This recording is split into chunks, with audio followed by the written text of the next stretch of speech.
Olá a todos vocês, como é que vocês estão? A paz do Senhor. Hoje eu vim gravar um vídeo bem bacana, bem legal, focado mais pra galera jovem. Você que é jovem aí deve ter muitas dúvidas e eu vim tirar as dúvidas que geralmente a galera jovem tem. Como por exemplo, cristão pode namorar? Cristão pode ficar com as pessoas? Cristão pode beber? Como eu sei se eu tô salvo?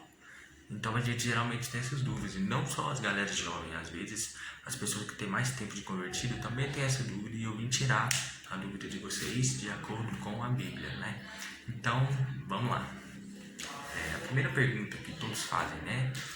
Que todo cristão acha que tem, e se você não sabe a resposta, eu vou te dar a resposta na Bíblia. Um cristão pode namorar? Pode ficar com as pessoas? Pode ficar com alguém do mundo? Vamos ver o que a palavra diz? Então vamos lá, a primeira de muitas das dúvidas. Um cristão pode namorar uma pessoa do mundo? Pode ficar com uma pessoa? Pode namorar uma pessoa cristã? Então vamos lá. Primeiro, uma pessoa cristã pode ficar com uma pessoa do mundo? Não. Você não pode simplesmente se declarar cristão e ficar com uma pessoa do mundo, porque você não vai estar obedecendo a Cristo fazendo isso. Por quê? Vamos lá, abre aí se você tiver uma Bíblia, ou então pesquisa em 2 Coríntios capítulo 6, versículos 14 e 15. Não vos predais a um jugo desigual com os infiéis. Por quê? Que sociedade tem a justiça com a injustiça? E que comunhão tem a luz com as trevas? E que concórdia há entre o Cristo e Belial, que significa filho da iniquidade? Não existe, gente. Então você não pode ser cristão e ficar com uma pessoa do mundo. Entendeu? Não pode. Cristão pode namorar? Depende. A pessoa é cristã? Beleza. Segundo quesito, a pessoa segue a Deus? Seu relacionamento glorifica a Deus? Você consegue namorar essa pessoa sem pecar contra o Senhor? Se você conseguir ficar com essa pessoa sem pecar contra o Senhor de qualquer maneira, principalmente na área sexual, né, que é o que muitos casais cristãos enfrentam dificuldade, se vocês conseguem fazer isso sem desagradar a Deus, lembrando que o ato sexual não é pecado no corpo, o pecado sexual começa aqui, ó, na cabeça. Você consegue namorar sem pecar contra o Senhor? Seu relacionamento é assim? Beleza, não é pecado. Agora, se você peca no seu relacionamento, toda vez que você vê o seu namorado, você peca contra Deus. Mateus, lá no Evangelho de Mateus, Jesus fala: se o teu braço direito te escandalizar, arranca-o e joga para longe de ti, pois é melhor entrar no reino faltando um dos teus membros do que tendo todo o seu corpo ser deslançado no fogo do inferno. Então, se o seu relacionamento te faz pecar contra Deus, arranca e joga para fora, porque te é melhor entrar no céu solteiro do que ter uma namorada ser deslançado no fogo do inferno. Então, tá respondida a pergunta. Um cristão não pode namorar uma pessoa do mundo e nem ficar com outra pessoa que seja do mundo. Namorar ou ficar. E um cristão pode namorar outro cristão desde que o seu relacionamento glorifique a Deus. E se você namora não pensando em casar, também é pecado. Você tem que namorar com a pessoa mentalizando o casamento. Porque se você namorar com a pessoa pelo simples fato de você namorar, você também está em pecado. E um cristão pode ficar com outras pessoas, só ficar e depois sem apegar? Não, se você ficar com uma pessoa, você vai ficar, você beija ela e nunca mais se fala, você vai estar usando aquela pessoa para satisfazer a sua carne. E isso é pecado, obviamente. Então tá aí respondida a pergunta. Um cristão não pode ficar com pessoas do mundo. Segunda pergunta. Um cristão pode ver série, filme, sair para jogar bola, fazer essas coisas, né? Ver filmes, séries. Então, gente, um cristão pode ver filmes e séries, desde que não atrapalhe seu relacionamento com Deus, né? Por exemplo, eu tô vendo uma série que se chama Cobra Kai. Eu amo a série, eu assisto séries, Diários de Vampiro, Teen Wolf, eu assisto séries, eu sou cristão. Isso não me faz pecar contra Deus. Mas antes de eu ir pro mundo, eu assistia Game of Thrones, que é uma série de era medieval e fantasia. E essa série, gente, tem muita nudez, nudez explícita. Eu assisti antes de eu vir pra Cristo. E se eu fosse assistir hoje, provavelmente eu não conseguiria, porque o Espírito Santo não me permitiria. Então, se você está vendo uma série, alguma coisa, e o Espírito Santo não está falando para você, não está te incomodando, beleza, não te atrapalhe com Deus, não tem nada a ver. Mas agora, se você está vendo e o Espírito Santo está te incomodando, você não está legal vendo essa série, aí para, entendeu? Então depende muito do que você tá vendo. Assistir uma série normal, Diário de Vampiro, Teen Wolf, Cobra Kai, dentre outras, sem problema. Agora, se atrapalhar seu relacionamento com Deus, corta, beleza? Essa daqui eu creio que é uma pergunta muito questionada pelos jovens, principalmente os jovens que eram do mundo e se converteram a Cristo. Um cristão pode ter amigos do mundo? Você tem essa dúvida? Então vamos lá. Abre lá no Salmos 1, no Salmo de número 1. Diz assim, ó. O Salmo 1 diz assim: Bem-aventurado o varão que é homem, que não anda segundo o conselho dos ímpios, nem se detém no caminho dos pecadores e nem se assenta na roda dos escarnecedores. Antes ter prazer na lei do Senhor e na sua lei medita de dia e de noite. Então, o Salmo respondeu aqui: gente, quando você sai com uma pessoa do mundo, qual é o assunto das pessoas do mundo? Você vê, cara, é garotas, é sexo, é drogas. E você estando naquele meio ali, você se sente bem? Se você tiver pessoas do mundo e elas não te fizerem pecar, elas forem até pessoas bacanas, beleza, você pode ir na casa dela, pode ficar tranquilo, conversar. Mas agora, se a pessoa fizer você pecar e você se deter no caminho dela, você, tipo assim, porque amigos influenciam, gente, não tem como. Fala se você, quando você está lá no seu quarto com Deus, você é uma pessoa, e quando você sai com seus amigos, começa a ouvir o que eles estão falando, você vai entrando na onda, e isso influencia você. E na Bíblia fala: não vos enganeis, as más conversações corrompem os bons costumes. Então, se você tem amigos do mundo, e eles te fazem pecar, você está vendo que você está indo no caminho deles, corta. É melhor você entrar no céu com amigos de Cristo do que tendo amigos de todo tipo serem lançados no fogo do inferno. Amputa, corta. Mas se você tem amigos do mundo e eles não te fazem pecar, são pessoas bacanas, beleza, aí não tem problema.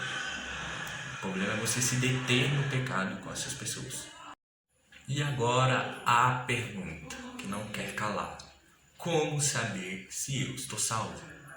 Essa é uma pergunta que as pessoas assim, novas convertidas fazem muito, né? Porque elas ainda não têm muita experiência com Deus, e eu confesso que eu já tive essa dúvida muitas vezes, mas o Espírito Santo me deu a graça de entender que como eu sei que eu estou salvo. Então vamos lá. A sua resposta está lá em Gálatas 5:22, que diz assim: mas o fruto do Espírito é a caridade, o gozo, a paz eterna, a longanimidade, a benignidade, a bondade, a fé, a mansidão e a temperança. Contra essas coisas não há lei. E os que são de Cristo crucificaram a carne com as suas paixões e concupiscências. Tá aqui a sua resposta. Como eu sei que eu estou salvo? Se você tem o Espírito Santo, você é salvo. Não tem essa, não tem como uma pessoa não ser salva e não ter o Espírito e não ser salva e ter o Espírito Santo. Não existe isso, tá bom? Só tem o Espírito Santo quem é salvo e quem é de Cristo. E como eu sei que eu tenho o Espírito Santo? Aqui os frutos: o amor, a paz, a longanimidade, a benignidade.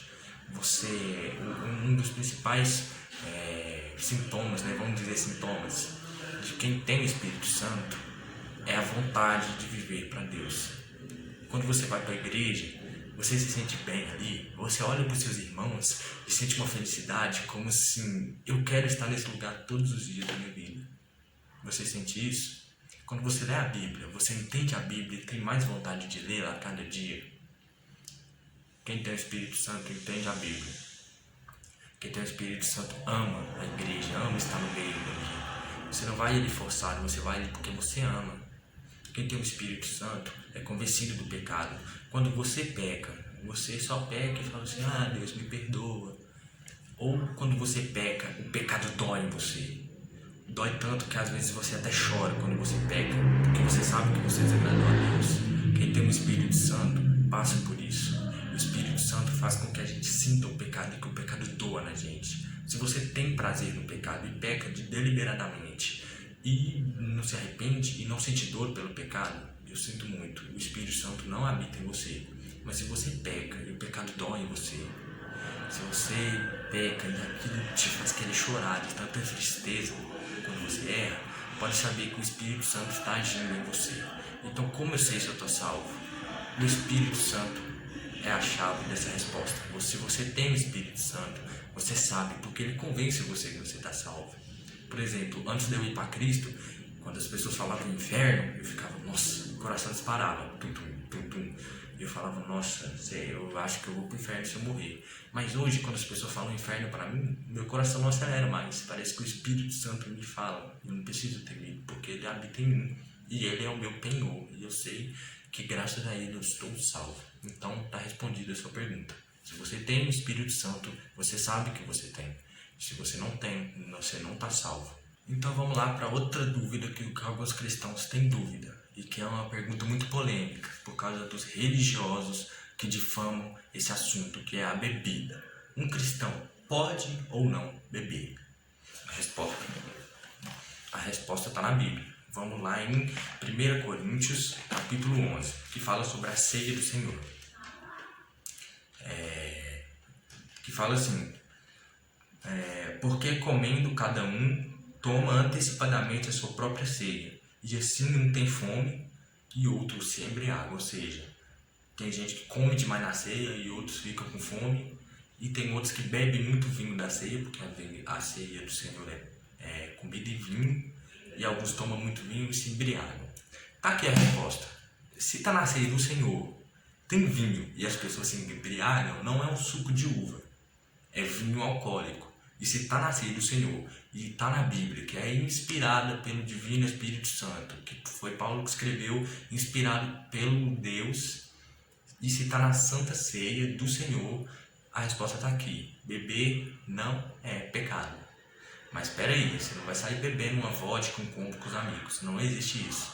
Beber não é pecado a partir do momento que você não se embriaga. Gente, eu poderia falar, não, beber é pecado, você não pode beber. Se eu fizesse isso, gente, eu estaria mentindo. Infelizmente, eu não posso falar que beber é pecado. Não, beber não é pecado. Infelizmente, se eu falar que beber é pecado, eu vou estar mentindo. Mas se você se embriaga, ou se você tem vício, e você foi para Cristo e Cristo liberou desse vício, para que você vai, beber para você voltar para o vício? Depende, você consegue tomar uma tacinha de vinho sem se embriagar e sem querer mais, beleza? Agora você toma uma tacinha de vinho e já quer passar para outras bebidas, já quer se embriagar, aí é pecado. Então o problema não está em beber, sim em se embriagar. Jesus transformou água em vinho, gente, como vocês sabem, que é um milagre muito famoso, né? E você acha que se fosse pecado, Jesus transformaria a água em vinho para outra pessoa beber e fazer a outra pessoa pecar com algo que ele fez? Você acha que Jesus transformaria água em vinho para dar uma pessoa para ela pecar contra Deus? Jesus nunca faria isso, porque se ele fizesse isso, Jesus estaria em pecado, e Jesus não cometeu pecado algum, como diz a palavra. Então, beber não é pecado, mas tem que saber beber, ok? E por último aqui, como um cristão deve viver? Como um jovem cristão deve viver? Então, gente, a resposta disso está na Bíblia também. Só que eu vou falar de maneira aqui, porque eu acho que isso é meio óbvio, né? Eu acho que eu não preciso nem de mostrar nas Escrituras, porque são coisas que vocês vão ver que se encaixam realmente a Cristo. Primeiro, como deve ser a sua vida? A sua vida deve ser em santidade. Primeiro, você deve viver em santidade. Você deve viver uma vida santa, porque na Bíblia fala, segue a paz com todos e a santificação, sem a qual ninguém verá o Senhor. Então, se você não for santificado, você não vai ver Jesus. Sinto muito. E o que é a santificação? É o processo em que a gente passa de libertação do pecado. Na Bíblia também fala, aquele que é nascido de Deus vence o mundo, vence o pecado. É inevitável. Vence todos os pecados. Isso é a santificação. Não é você parar de pecar, porque isso não vai acontecer, mas é você vencer aqueles pecados que você cometia antes. Você vai falhar, vai cometer, mas aqueles pecados que você cometia diariamente de propósito, por exemplo, bebida, por exemplo, o pecado sexual, por exemplo, a mentira. Essa é a santificação, você se livrar de tudo que não se agrada de Deus. Então, sem a santificação você não verá o Senhor. Então, um cristão deve viver em santidade, buscando sempre servir ao Senhor e sempre agradá-lo e não pecar contra Ele. Você vai cometer pecados ao longo? Vai. Infelizmente nós somos falhos. Eu cometo pecados, você comete pecados, todo mundo comete pecados. Mas devemos lutar contra. Outro ponto muito importante é a oração. Um dia um pregador muito famoso falou assim, você caiu, sabe quando que você caiu? Quando você deixou de frequentar o lugar secreto da oração. Foi ali que você caiu. Então, gente, para você viver uma vida com Cristo e com Deus, você ter uma intimidade com Deus, é necessário e é vital que você tenha uma vida de oração diária. Não estou falando de orar 5 minutos, você ora 20, meia hora, 1 hora. Isso vai fortalecer você de uma maneira que você não está entendendo. Quem ora, gente, não estou falando que não peca, mas ele peca muito menos. Se você tem uma vida de oração diária, você vai pecar menos. Pode ter certeza do que eu estou falando. E terceiro, jejum. O jejum não é para tipo assim, eu quero uma moto, então eu vou jejuar para Deus me dar uma moto. Não. O jejum serve o seguinte: comer é uma vontade da carne. E aí você para de comer e está negando a vontade da carne. Por exemplo, você fica 24 horas sem comer e sem beber água. Não estou falando que você fica 24 horas não. Se você passar mal, fica o tanto que você aguentar, tá bom? Mas por exemplo, você fica 24 horas sem comer e sem beber água. Você está negando um desejo da sua carne, porque comer é um desejo da sua carne. E aí, quando vier algum pecado, o que vai acontecer? Como você negou um desejo da sua carne, que era comer, quando o pecado vier para tentar você, vai ser mais fácil de você não cair na tentação. Por quê? Porque você negou um desejo da carne, que era comer, e o pecado também é um desejo carnal. Por exemplo, se você está com fome, um dia sem comer, e aparece um bife assim na sua frente, acebolado com uma coca com gelo e limão, e aparece uma mulher nua na sua frente, em qual que você vai? Lógico que você vai no bife, você vai estar morrendo de fome, você não vai estar nem aí pra mulher, você vai comer o bife lá, beber uma coquinha com gelo e acabou. Essa é a intenção do jejum, é mortificar a carne e fortalecer o espírito. Então jejue, vive uma vida de santidade, uma vida de glorificação ao Senhor, e pregue o Evangelho. É necessário que a gente pregue o Evangelho, é necessário que você fale de Jesus para o mundo. Essa é uma ordem que Jesus nos deu. Antes de Jesus subir para o Pai, ele fala, ide e fazer discípulos. Então a gente precisa fazer discípulos para Cristo. Então pregue o Evangelho, vive uma vida de santidade, tá bom? Eu espero que vocês tenham gostado do vídeo. Espero que esse vídeo chegue em você e toque você de alguma maneira e que eu consiga tirar algumas dúvidas e ajudar você nessa caminhada que a gente tem com Jesus, tá bom? Segue a paz com todos e a santificação. Falou, até o próximo vídeo.